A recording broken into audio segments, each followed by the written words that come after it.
there. Welcome back to Relationships at Work, your guide to building workplace connections and avoiding leadership blind spots. I'm your host, Russel Lolacher, a communications and leadership nerd with a couple of very successful decades of experience in both of those areas and a whole heap of curiosity, much like yourself, on how we can make the workplace a better place.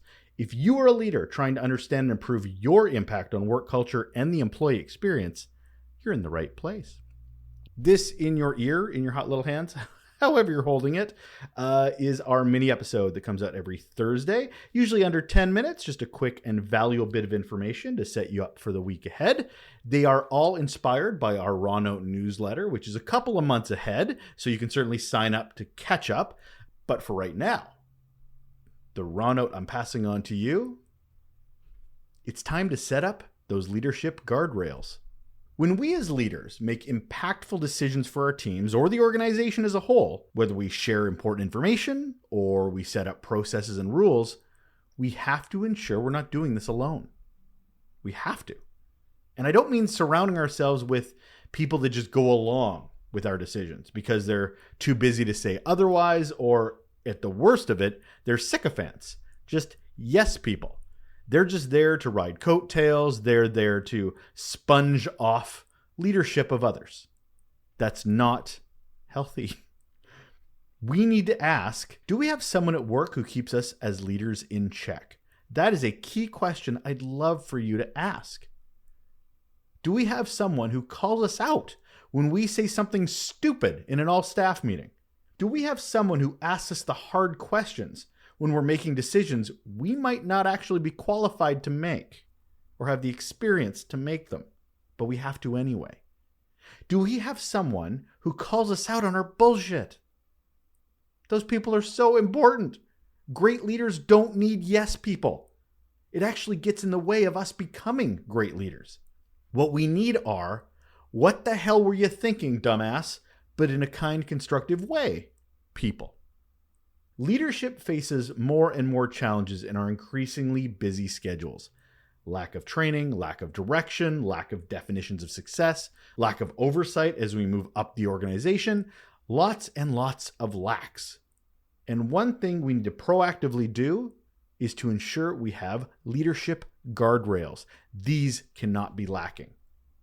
Sure, guardrails can be policies, they can be guidelines, but rarely have I ever seen, encountered, or heard of great leaders that emerge because of following policies and guidelines. Do we need policies and guidelines? Obviously, that's how we enforce things. But what we need are people, helpful, trusted, truthful people, people that we trust, that challenge us, that oppose us, that ensure our actions and decisions align with the organization's values, goals, and ethical standards, but also have humanity, compassion, empathy. It keeps us human. It keeps us humble.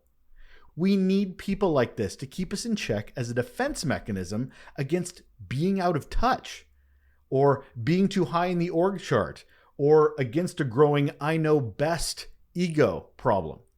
It happens. Some examples that guardrails would ask us are, does this decision demonstrate empathy and respect for all individuals involved? How will this action impact our team's well-being and the overall organizational culture? Is this decision in the best interest of our long-term goals? And does it consider the diverse needs and perspectives of all of our stakeholders? Who is impacted by these decisions, and have we engaged them so it's not a surprise to them, so we're not blindsiding them? Those are more professional tones to what some very trusted guardrails could be like. What the hell were you thinking? It's an important question too.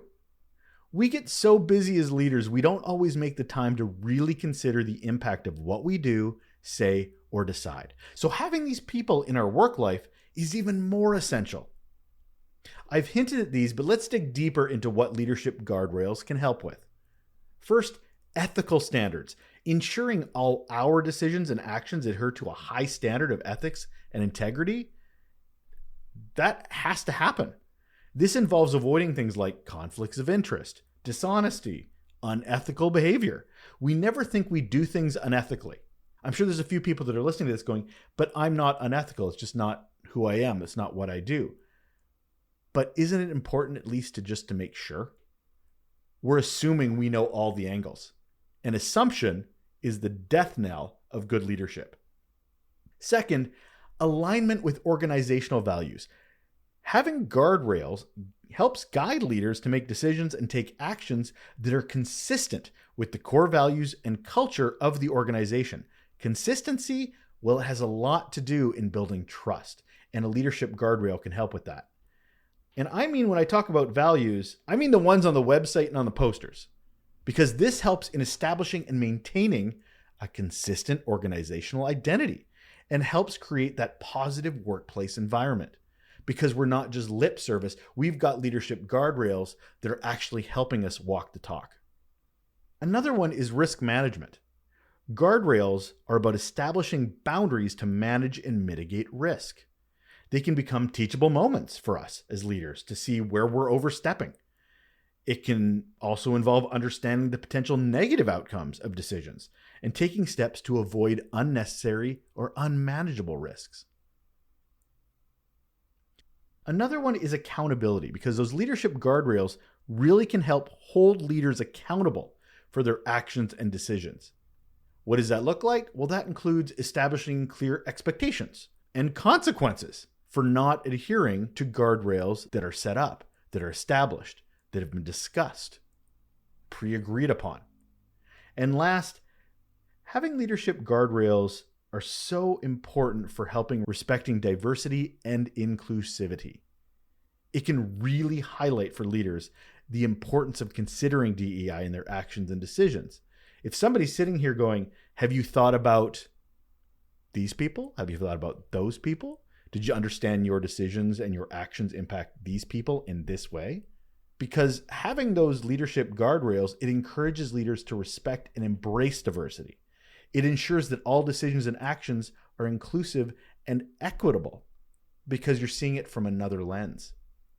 These guardrails aren't there to stifle innovation or hold us back. I want to nip that in the bud right away. These people, these leadership guardrails are here to provide a safe and responsible framework within which we can operate effectively and, most importantly, ethically. They can help us build trust among employees, colleagues, executives, stakeholders, while also teaching us how to best show up and grow. Even the most successful leaders need bumpers to keep themselves from going into the gutter. How's that for a bowling metaphor I can slip right in there? I did say guardrails, it was going to get there eventually. Because a leader left unchecked and unmanaged is a leader in danger of harming their reputation, their relationships, and any healthy culture they're trying to build, whether it's their team or the larger organization. As a leader, we need to establish these guardrails, officially or unofficially, because it ensures we're the best possible version of ourselves. And unfortunately, we can't do that if we silo ourselves or surround ourselves with sycophants.